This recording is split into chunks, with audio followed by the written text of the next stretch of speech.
Doctor Shafiqur রহমানের অবমাননাকর মন্তব্যের জন্য প্রচলিত ফৌজদারি ও সাইবার আইনে দ্রুত বিচার নিশ্চিত করা, নারী সমাজকে হেয় করার দায়ে তাকে অবিলম্বে প্রকাশ্যে ও নিঃশর্ত ক্ষমা চাইতে বাধ্য করা। বাংলাদেশ জামাতে ইসলামীর আমির ডক্টর শফিকুর রহমান এবং দলটির শীর্ষ নেতৃবৃন্দ বিভিন্ন সময় যেমন আল জাজিরায় দেওয়া সাক্ষাৎকার ও দলীয় দলিলে উল্লেখ করেছেন যে কোনো নারী রাষ্ট্রপ্রধান, প্রধানমন্ত্রী, রাষ্ট্রপতি, প্রধান বিচারপতি বা কোনো সংস্থার প্রধান হতে পারবে না। এছাড়া জামায়াতে ইসলামী বাংলাদেশের এটা ঘোষিত নীতিও। এই অবস্থান সংবিধানের অনুচ্ছেদ ২৭ ও ২৮-এর সরাসরি লঙ্ঘন। আরপিও অনুযায়ী কোনো দল যদি সংবিধানের মৌলিক কাঠামোর লিঙ্গ সমতা বিরুদ্ধে অবস্থান নেয় তবে সে রাজনৈতিক দলের নিবন্ধন বাতিলযোগ্য।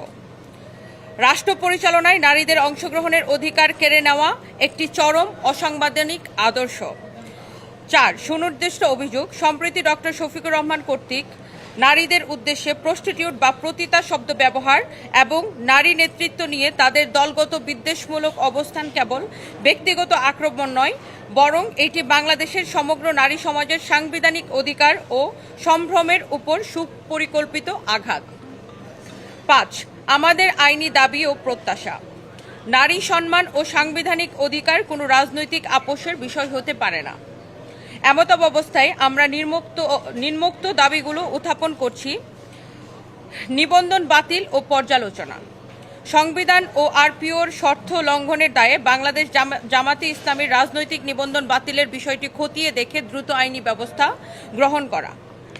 আইনগত ব্যবস্থা, ডক্টর শফিকুর রহমানের অবমাননাকর মন্তব্যের জন্য প্রচলিত ফৌজদারি ও সাইবার আইনে দ্রুত বিচার নিশ্চিত করা, প্রকাশ্যে ক্ষমা প্রার্থনা, নারী সমাজকে হেয় করার দায়ে তাকে অবিলম্বে প্রকাশ্যে ও নিঃশর্ত ক্ষমা চাইতে বাধ্য করা।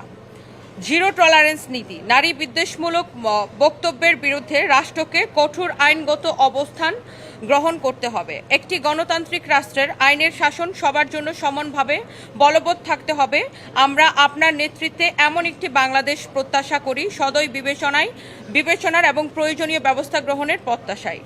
বিনীত নিবেদক নীলা ইসরাফিল, আহ্বায়ক সচেতন নাগরিক সমাজ, এবং আমি সচেতন নাগরিক সমাজের পক্ষ থেকে সদস্য সচিব রুবায়াত ফাতেমা তনি।